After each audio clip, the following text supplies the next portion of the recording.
Hi అండి. ఈరోజు మధ్యాహ్నం మా ఇంట్లో లంచ్ అయితే ఏం చేశానో చూపిస్తానండి.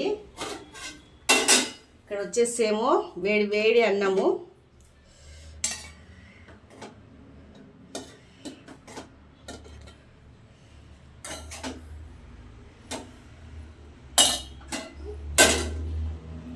ఇక్కడ మునక్కాయ పప్పు అండి. వేడిగా చాలా టేస్టీగా ఉంటుంది మునక్కాయ పప్పు అయితే.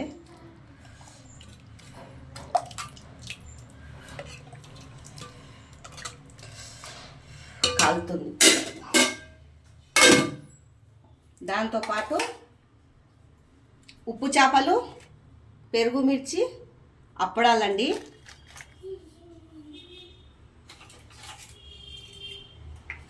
ఇక్కడ వచ్చేసి అయితే మీ ఎంతమందికి ఉప్పు చేపలు, అప్పడాలు, పాపడాలు, ఎండిన మిర్చి, పప్పు, వేడి వేడి అన్నం ఇష్టం ఉన్నదో కామెంట్ బాక్స్లో కామెంట్ చేయండి. లైక్, సబ్స్క్రైబ్ అయితే చేసుకోండి.